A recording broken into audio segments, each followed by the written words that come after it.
Bu örneğimizde kalem frezeleme ve paralel kalem frezeleme konularına değineceğiz. İşler, ekle, HSM içerisine giriyorum. Burada ilk önce son kalem pasolarını seçiyorum. Takım olarak dörtlük takımımı aldım. İşleme sınırları olarak otomatik değil, kullanıcı tanımlı sınır seçeceğim. Sınır olarak şu kenarımı seçiyorum. Çünkü sadece bu geometri içerisinde kesim yapmak istiyorum. Pasolar, herhangi bir talaş istemiyorum. Bağlantılar, tek yönlü, aşağı yönlü ya da yukarı yönlü kesimi tercih edebilirim. Tek yönlü kesim tercih ediyorum. Kaydet ve hesapla diyorum. Bu stratejinin amacı aynen kalan talaşta olduğu gibi son olarak radyüsleri temizlemek. Kalan talaştan farkı işlemi hesaplama stratejisi. Burada programın yaptığı şey arkadaşlar, parça içerisindeki belirtilen sınırlardaki tüm radyüsleri bulup bu radyüslerin orta ekseninde takımı tek seferde dolaştırmak. Gördüğünüz gibi ne yaptı? Burada kalan talaş bölgelerini buldu ve tek seferde dolaştırdı. Burada aşağı yönlü kesimi tercih et dersek aradaki fark ne olacaktır? Takımla sürekli aşağı yönlü bir kesim yapmaya çalışacaktır.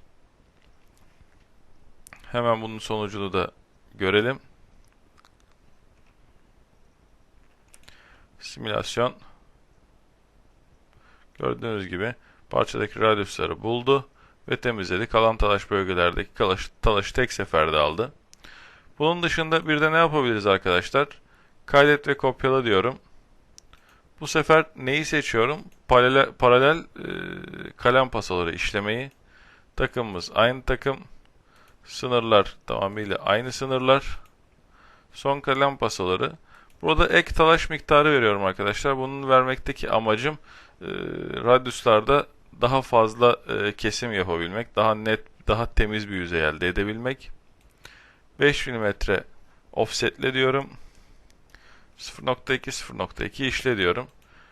Aradaki fark zaten kalem frezeleme ile paralel kalem frezeleme arasındaki tek fark, kalem frezeleme sadece orta eksende bulup takımı tek pasoda orta eksende dolaştırıyor.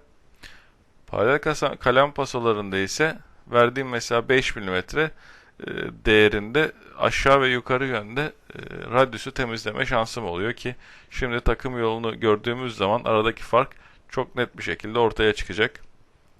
Paralel kalem pasolarında çoklu kesim yaptırdığım için fazla talaşın olduğu bölgelerde tercih etme sebebi. Şu an hesabımız bitti. Takım yoluna bakarsak arkadaşlar, verdiğimiz 5 mm değeri kadar gördüğünüz gibi 0.2 0.2 tüm geometriyi temizlemiş durumda.